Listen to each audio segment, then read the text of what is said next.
Okay, my dry spell with 3D printing is over. This is going to be for something that I'm giving as a gift, and this is a mystery object. More about that later.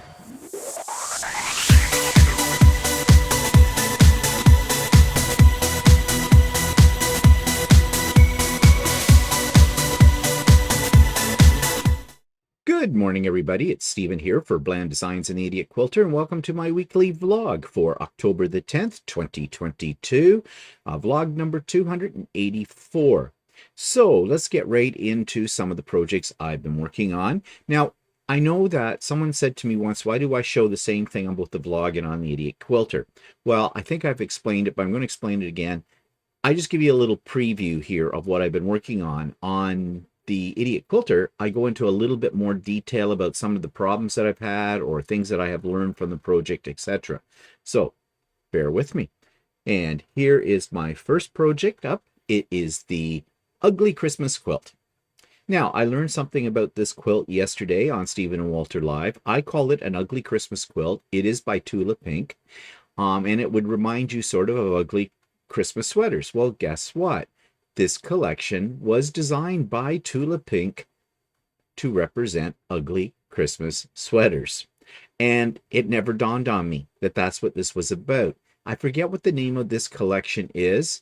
Something with homely in it, I think, or homey, one or the other, kind of a thing. So basically, yeah, this is a little different from Tula Pink's usual kinds of designs.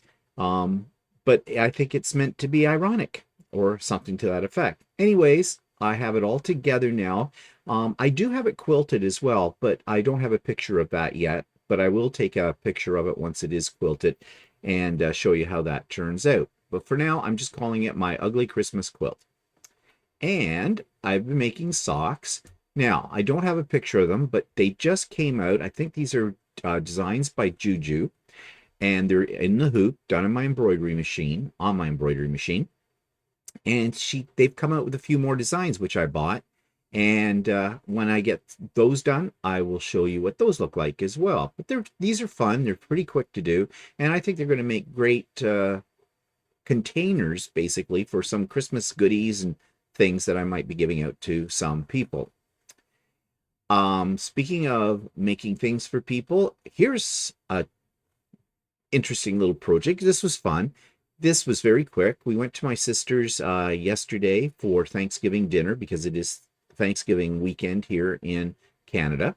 And I always like to take something as a hostess gift. So I quickly made up these 4 napkins from Halloween fabric, not Thanksgiving fabric. I did Halloween, something a little different.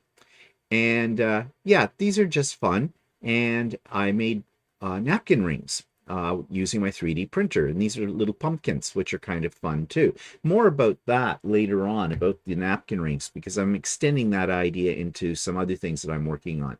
But I gave these to her yesterday, and she seemed to be really thrilled with them.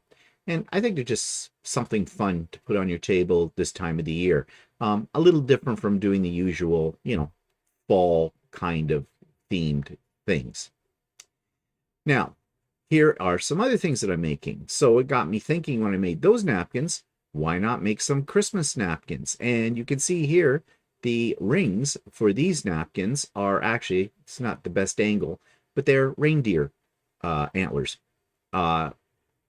So I've decided that I'm going to make placemats using the same fabric, plus a couple of other colors, to go with the napkins. And I'm going to make about 2 sets of these, so they'll have 4 napkins, 4 placemats in each set. And again, another Christmas present for somebody. And this is my latest quilt, too. Now, I'm getting a backlog of quilts right now for Lucy to get done on Lucy, my long arm. But this one was a palette cleaner. It was really easy. It's just a charm pack of white 5-inch squares and a charm pack of printed ones. And you just make half square triangles. And away you go. So it goes together pretty fast.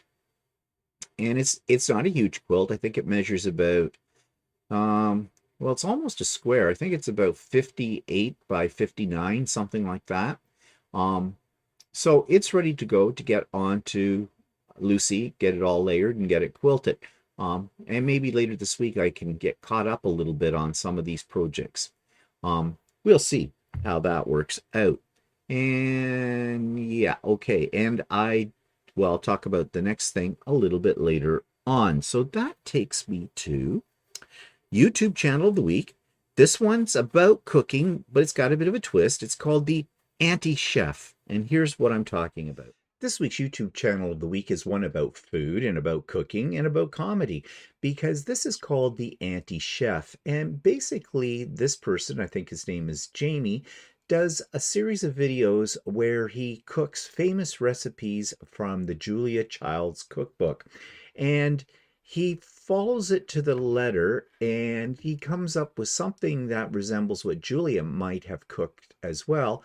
However, I have a feeling that this is more entertainment. I think he does actually know how to cook.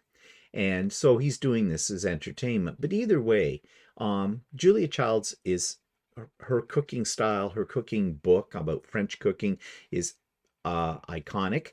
And he takes that and takes some of her more elaborate recipes. And if you've ever seen this cookbook, most of the recipes are elaborate, and does his, well, take on it.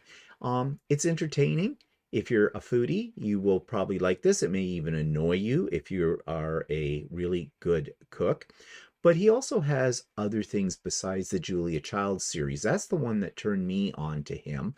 But if we look at his playlists, for example, he has his 10 greatest hits, Algerian cuisine, cooking around the world, holiday specials. I mean, there's so much more here than just about Julia Childs.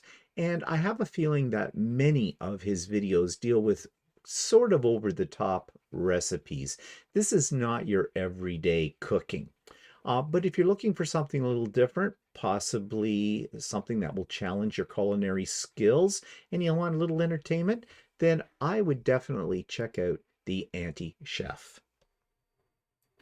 So the link for the Anti-Chef is in the show notes below. You'll also find a link for Sew and Chat with me.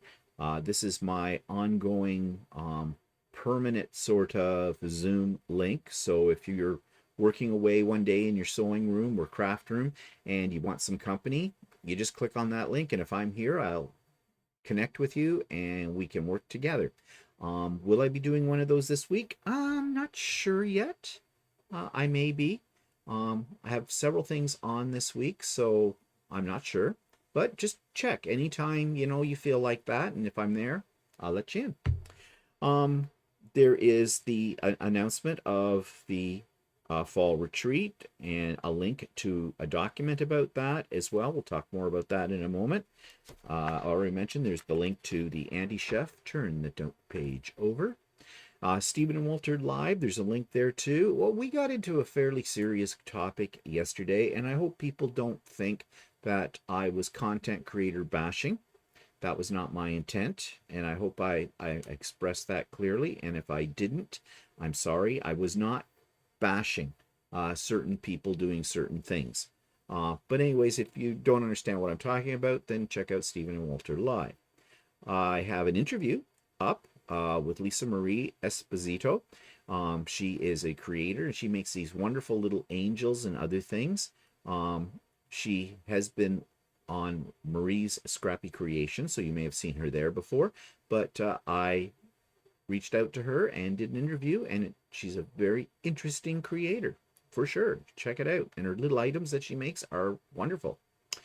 I have a demo up as well, making those Christmas stockings I showed you just a couple of minutes ago. They're an in the hoop project, and so I take you through how they're actually created. And there's my usual episode of The Idiot Quilter is there, and also So Chatty. And So Chatty, Walter and I decided to talk about our Halloween decorations, and I'm going to say a little bit more about those a little later on. So that takes me now to looking out my window, and I just need to find the picture. It's here somewhere. There it is. So let me switch over the camera. Here we go. So you can see that it's kind of a grayish day right now. I got up a little later this morning, so this picture was taken a little bit later. You can see on the side at 9 minutes after 8. I don't know what kind of day it's going to be. According to my watch, it's only 6 degrees out, so it is chilly.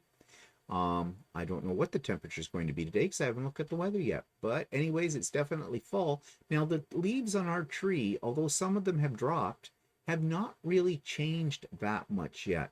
But that's not unusual for this particular tree. It is a type of maple, and it will change. Just one morning you'll wake up and it's been changed, kind of a thing. And then they all fall on the ground, and then you have to rake them up, which is a pain in the butt. Well, not so much for me. Walter does it. But it's good to have servants, isn't it? But anyways, that's the kind of day that's starting out here. And yeah, so nice fall day. Let's go back here to me. And let's talk about what's pissing me off this week. All right. I have Prime, Amazon Prime. I pay a yearly price for that. It's almost $100, I think, now. And that's supposed to get me some benefits. Well, I'm beginning to think, is it worth it? Now, one of those benefits is Prime TV, Amazon TV. That's okay. Actually, when I first got Prime and they had Amazon TV, the programming wasn't that great. The documentaries, I like documentaries, were really kind of crappy on there, the quality of them. But in the last little while, things have gotten a little better with that. Well, that comes with your Prime membership. The other thing, though, the reason I got Prime membership was because I order a lot of things from Amazon and supposedly 2-day shipping. Well, not on everything. I know that. But on most items, 2-day or even now, they come up and say same day. This is a trick. I have never had anything delivered to me on the same day, even though it says same day. It'll tell you if you order by such and such a time, you're going to get it that same day. That has never happened. Never happened. The 2-day, though, was pretty good.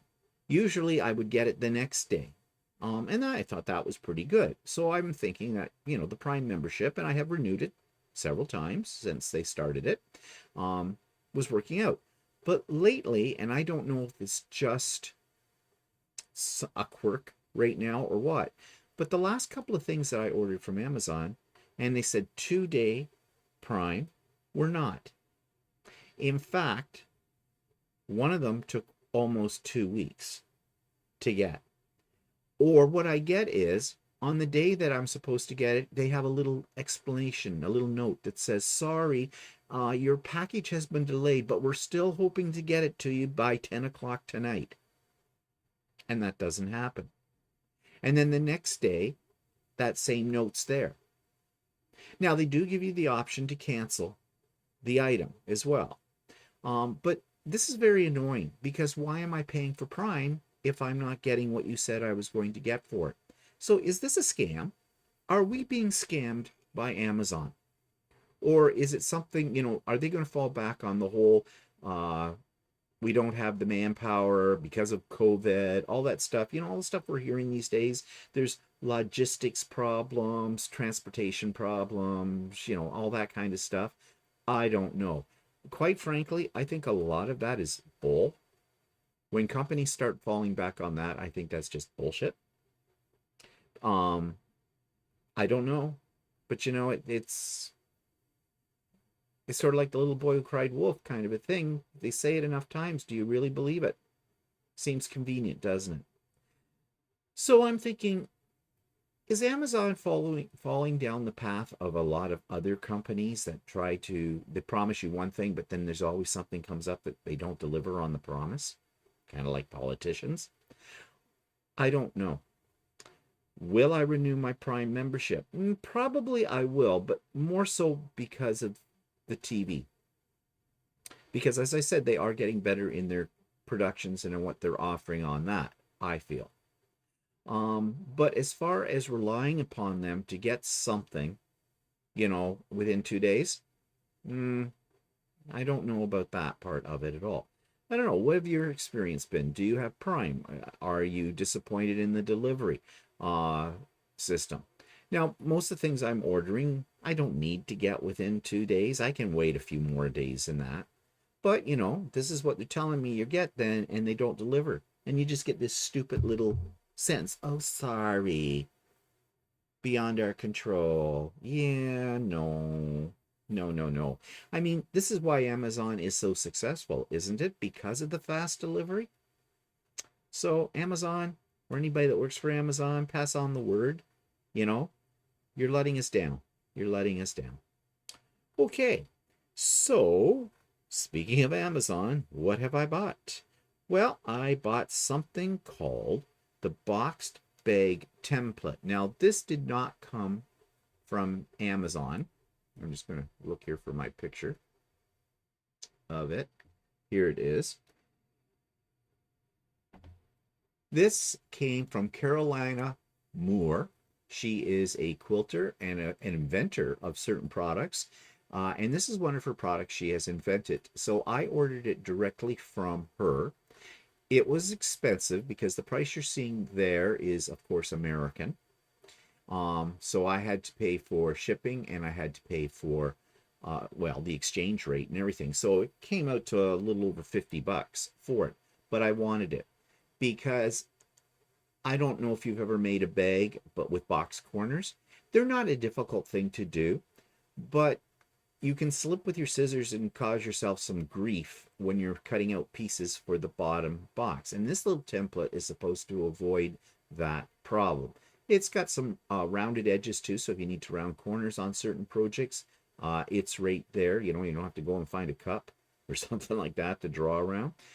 So I thought this would be a very useful item, and she has videos about how to use it as well. So I have it. I haven't tried it yet. When I do, maybe I'll make a little video for the Idiot Quilter episode and show you how it does work. Now I bought another tool.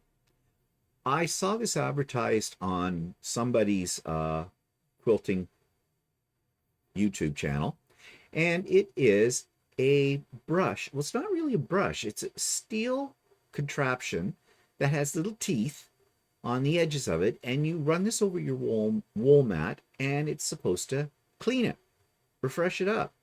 Now, they don't call it that, not the one I bought. The one that I could have got that is touted as the wool mat cleaner was twice the price of what one of these were. You can see that it was $10.99, and you got two of them. So I thought I'd buy it and try it out, and it does work. So if you've got a wool mat that you use and it's getting a little bit, you know, icky, this will help. Now, essentially what it's doing is it's shaving the wool mat, sort of like one of those sweater shavers kind of a thing. It doesn't dig in real deep, but, you know, gets some of the surface stuff off. And if you've got a few stains or dirt marks on it, it does clean those up as well, but they have to be fairly minor. But anyways, it came yesterday. Well, you see it says Prime 1 day. It was not 1 day. After I had purchased it, it changed the date. Instead of 1 day, it was a week. And then on the day it was supposed to arrive, they said that gave me that little thing about it was being delayed. Sorry about that. Should come the next day. Well, actually, it did come the next day. But 1 day, no, turned into 8 days to get this. So this is exactly the point I was making a moment ago about Amazon. But anyways, I wasn't in a terrible rush. And I think later today I'm going to make a little video clip that I'll show on the Idiot Quilter tomorrow. Exactly how you use this and whether or not I think it's useful. Or is it just another one of those gadgets that doesn't really do anything? Either way, it didn't cost me a lot of money, so I figured to take a chance. And I got two. I gave one to Walter as well to use. So that's some of my latest purchase. And what else? Oh, okay, let's talk about, let's just switch over. Let's talk about what I've been making on the 3D printer. Now, you saw that I had napkin rings, but something else that I've been making, and these are going to be Christmas gifts. Now, the one I'm about to show you is sort of a prototype. and it is a seam ripper.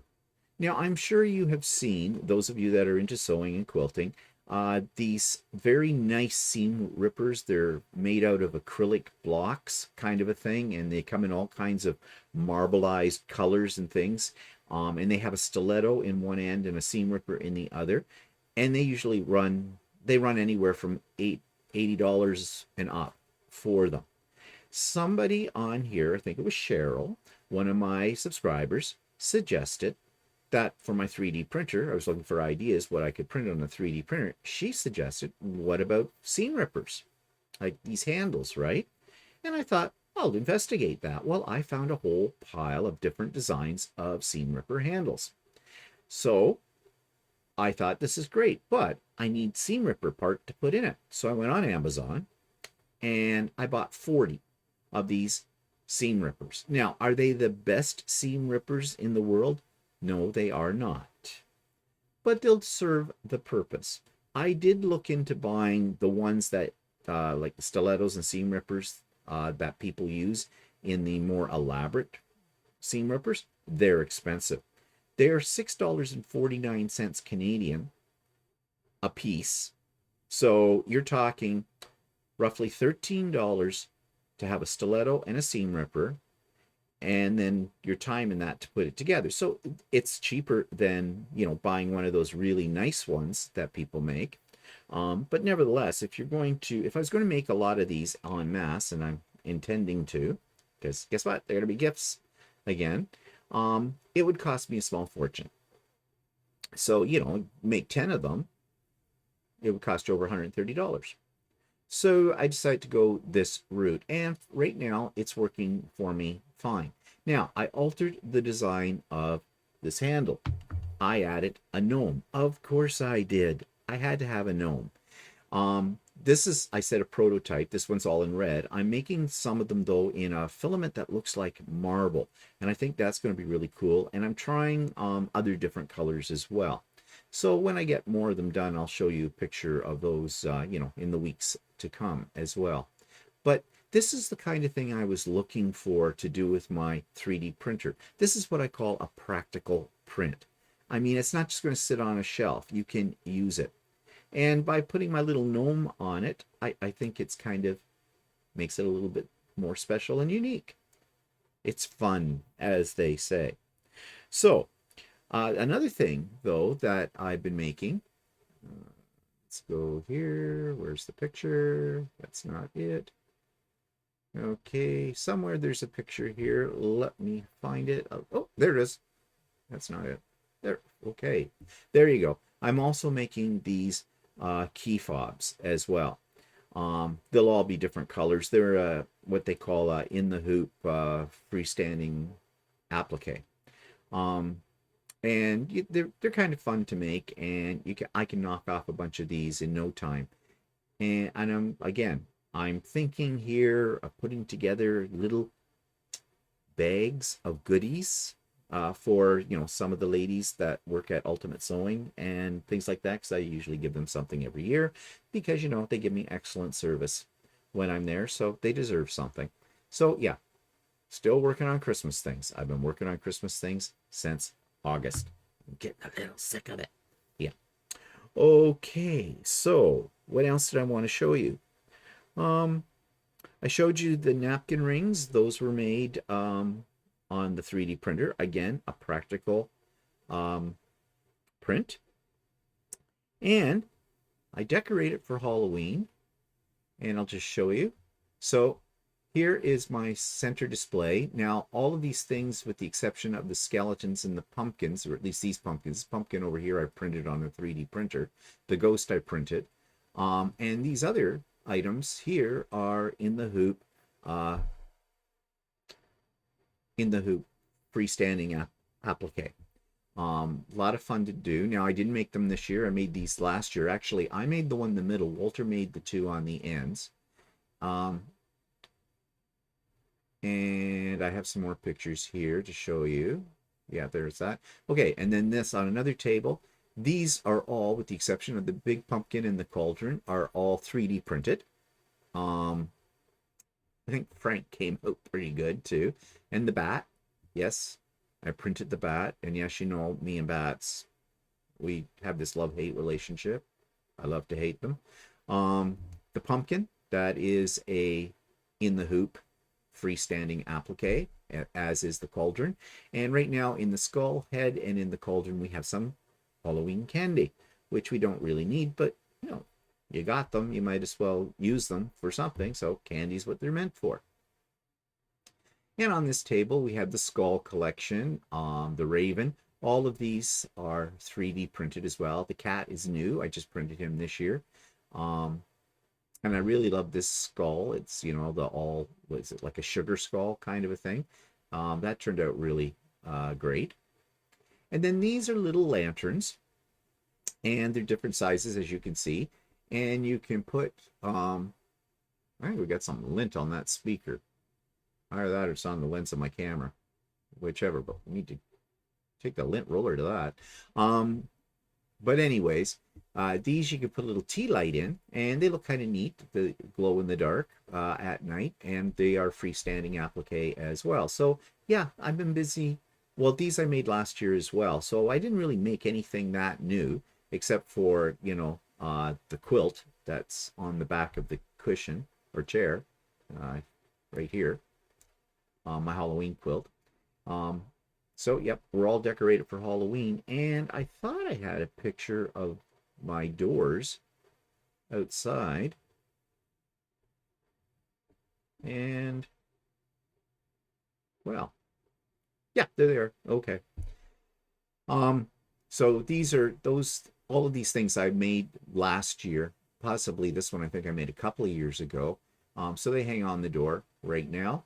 Won't be on the door for much longer because these doors are going. Yes, that's the other news we found out this week. They gave us a date for when they're coming in to put in our new doors and windows, and that's going to be on the 25th and 26th of October, which means on the 24th of October, I have to clean up everything that's around all those areas, and that's a big job. Because they have to have a clear area, of course, to get at the old windows, get them out, and put the new ones in. Not looking forward to doing that. I'm not looking forward to the mess that this is going to create. Oh, they claim that they clean up. Yeah, really? There's going to be dust all over the place. So, yeah. But that's the price you pay to have, you know, new doors and windows and everything put in. It'll be nice when it's done. I hope. Should be for what it's costing us. Okay. So those are the things I've been making the last little while. And so that takes me to Blast from the Past trips. And this was, I believe, another day in Perth, Australia. And this was February the 26th, 2018. I think it might have been our last day in Perth. Okay, so today we're going to make our way up to what they call, was that Northbridge? Which is supposed to have like all kinds of restaurants and stuff up there, so we're going to check that out. And we've just booked another trip to, what's that island called? Rottnest Island. That's for tomorrow. We're going off to see that. And they have some cute little creatures or something that are supposed to be friendly to humans or whatever. Called, what are they called? The Quokkas. Quokkas or something. Everybody seems to think that this island is someplace as a must-see in Perth, so we're going to see it, but that's tomorrow. And this is the Perth train station. We were down here the other day, but this is from a different point of view.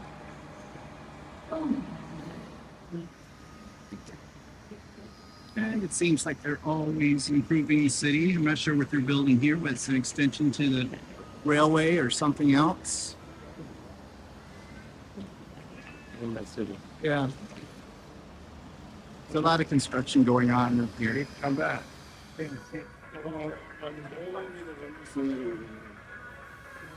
So this is an area in Perth called Northbridge, and there's supposedly over 2,000 restaurants in around this whole area.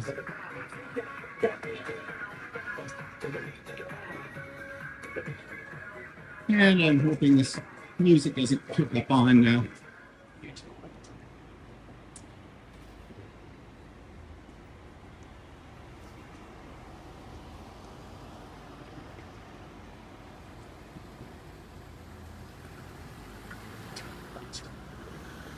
All part of Northbridge area.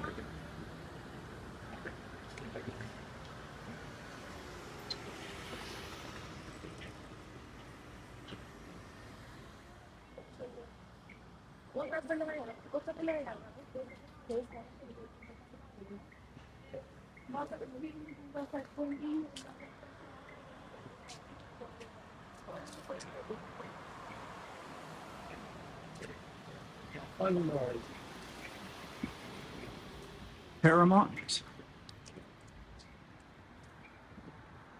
See, a lot of these places look like they're only open at night. Yeah. Voodoo Lounge. Yeah. So this must be the fun place. Oh.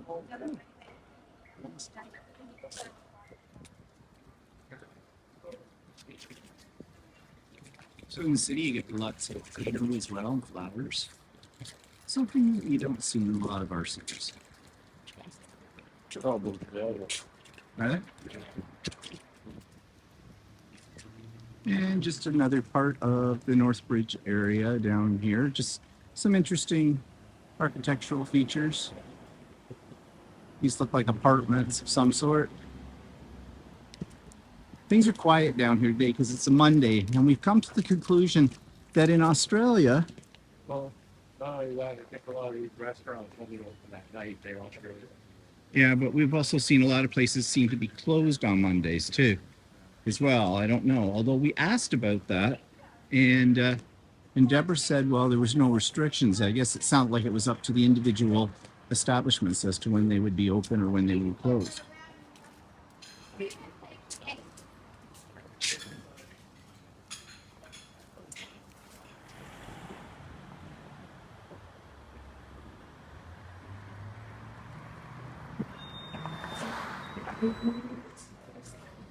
So we're having lunch here down in the Northbridge area, which is pretty quiet. This is sort of a beer place, whatever. We're getting some nachos and a couple of beers.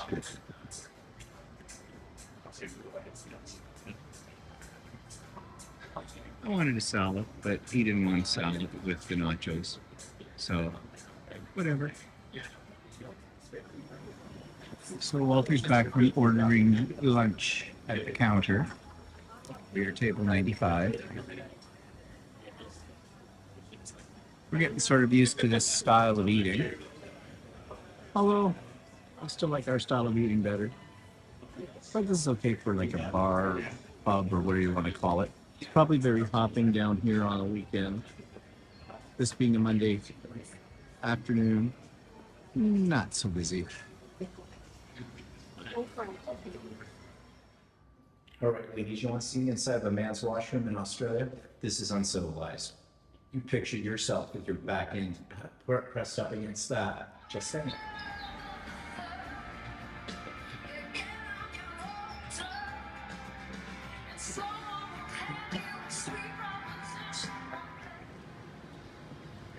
Okay, so this is just a little area we've stumbled across.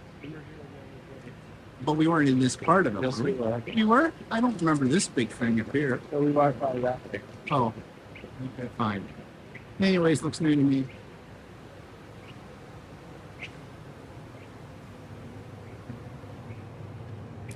They just had the big Fringe World thing here, and it finished up yesterday on Sunday. So they're kind of like cleaning it up now.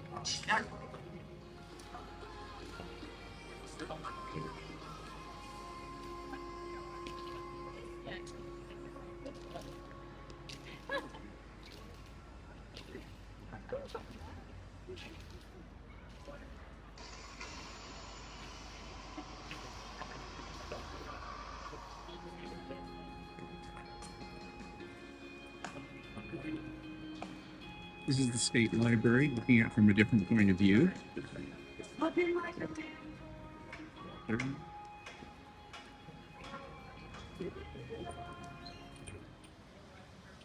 Just another view of the city from a different point of reference.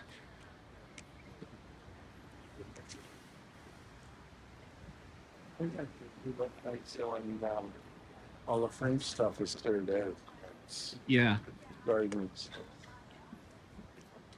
Yeah, Walter just said it probably looks a little nicer once they get all the fringe stuff cleaned out of here in this area. So, what else has been happening in the past week? Well, I've already mentioned that we were at my sister's place for Thanksgiving dinner, and that was really nice. That's why I'm a little disjointed this morning. I may have indulged a little too much in wine, and I got up a little later this morning, and I'm still a little dull, groggy, whatever. It's not a hangover. It's just sleepy time. Yeah, whatever. But it was really nice. My nephew had his new girlfriend there. She's lovely. Um, I don't know if we scared her away though. Yeah, when my family gets together, it can be a bit of a circus. So, anyways, so yeah, we had a really nice time. And another thing I'm going to show you here, and I have a picture of this. Our garden is now done for the year. The nights are getting really cold. Frost is going to get it at some point. So we picked what was left of our peppers. I think Walter cut some up and chopped them up and froze them for cooking purposes. And I have a few smaller ones sitting in my fridge right now. So we're going to have to eat more peppers this week.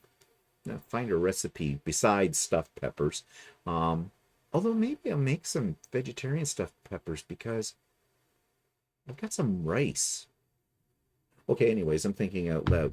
But anyways, it was a nice harvest. And what I'm going to do is I'm going to insert a little movie in here, a little video clip showing Walter prepping the peppers. So this is our big pile of peppers that we harvested from our container garden. And Walter's working on them. What are you doing, Walter? I'm cutting them up so that and putting them in freezer bags to freeze. So for cooking purposes. Because what else are we going to do with them all? Stuffed peppers. There's a couple in the fridge that I put in there for fresh. But they won't last forever. So. Well, we'll have to eat those up. Should have a salad tonight. Do we have anything to make salad with? Any lettuce out there left? I think they'll keep for a little bit. Yeah, well, whatever. I think they'll keep longer than the ones you buy in the grocery store, because the ones they buy in the grocery store are half rotten already. Well, these ones look quite nice. Is there any more out there? There's some little ones out there. So. Well, they're talking frost now too, so we want frost on our peppers. And so just before I say goodbye for this episode, just talk a little bit, give you an update about the retreat. I'm almost full. I think as of yesterday, I have 84 people registered. I can handle 92. So that's 8 spots left. And then I'll start a waiting list. So if you're still on the fence whether you're going or not, well, get off the fence because there might not be a spot for you. So I'm really pleased with the response. This is great. And I'm really happy too, for the speakers, because, a speaker speaking to an audience of 3 is not very impressive or worth their time. So I'm really glad that people are signing up for this. It's going to be a great day, October the 22nd. And those of you that have already signed up for it, you got a confirmation email about that with the links for both the Icebreaker Cocktail Party on the Friday night, the 21st, and of course the links and everything for the retreat itself the next day, October the 22nd. I will be sending out more information, an agenda for the day and that in another week or so, and a little bit more too about the presenters and how things will work that day. So yeah, stay tuned for those of you that are already registered for that email. Like I said, it will come out in probably another week and a half time. Also, just a reminder to those of you that have pre-registered, if you want me to show one of your favorite creations as part of our show and share slideshow, you need to get that to me pronto, because I'm starting to work on that slideshow, but you have until Monday, October the 21st to get that into me. That'll give me enough time to get the slideshow together. So, look in your in your shelf of things, wherever you keep your quilts, your creations, your artwork, your paper crafting, whatever. Find me one. Send it to me along with your first and last name. You do not have to write anything about it. In fact, don't bother, because I'm not going to use anything you write about it. This is going to be a visual slideshow, no commentary on it. Okay. And the deadline for that, as I said, is Monday, October the 21st. Okay, so I think that does it for me. Idiot Quilter will be up tomorrow. So Chatty at the end of the week, and then Stephen and Walter live. So busy week for me, and I hope you're going to have a pleasantly busy week for you as well. And we'll see you next week. Bye for now.